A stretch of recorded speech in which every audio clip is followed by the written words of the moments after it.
శ్రీ శ్రీ శ్రీ బాలా త్రిపుర శ్రీ విద్యాపీఠము దసరా మహోత్సవం సందర్భముగా 3వ తారీఖు గురువారము పుష్పార్చన కలదు. పుష్పము యొక్క విశిష్టత నవ్వుతూ నవ్వించే స్థితిని చెప్తుంది. పువ్వు ఎక్కడ ఉంటుందో ముళ్ళు కూడా అక్కడే ఉంటుంది. మన దృష్టి దేని మీద ఉందో మనం గమనించుకుంటూ ఉండాలి. నిరామయంగా నిశ్చితంగా ఉండాలి. కొన్ని క్షణాలు ఆ విధంగా మనం పుష్పార్చనలో ఉండగలిగితే గురువు, భగవంతుడు, మనము మూడు కూడా ఒక్కటే అయిపోతాం.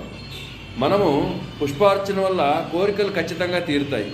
కానీ కోరికలు అనేవి మొట్టమొదటి స్పష్టంగా ఉండాలి. కోరిక తీర్చుకునే విధానంలో సొరకాయ కావాలి అనుకుని మెడికల్ షాప్కి వెళ్ళి అడిగితే కుదరదు.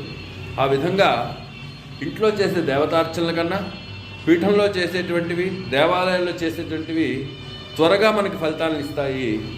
కాబట్టి లక్ష అంటే లక్ష్యము అని, లక్ష్మితో కూడినటువంటి పుష్పార్చన, పుష్పముల యొక్క కుండలీకరణము అంటే చాలా పుష్పములు ఎప్పుడైతే కలుస్తాయో కుండలీకరణం జరుగుతుంది.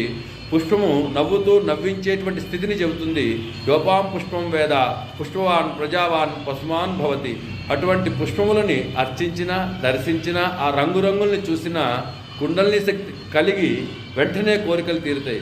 అటువంటి పుష్పార్చన జరుగుతున్న సమయంలో మనసు పుష్పంలా పరిమళించేటువంటి వాళ్ళు, సౌగంధం కలిగినటువంటి వాళ్ళందరూ కూడా పుష్పార్చనలో పాల్గొని సకల విధమైన శుభాల్ని పొందగలరని, బాలాత్రి యొక్క కరుణకి, కృపకి పాత్రులు కాగలరని, గురుచేతనత్వంలో ఆనంద అమృత తాండవం చేయగలరని, బాలాత్రి ప్రసుదుల యొక్క నామ జపము యొక్క రసముని ఆస్వాదించగలరని, ఆ యొక్క అమ్మవారి పాదసేవనానికి పరితపించగలరని ప్రార్థన.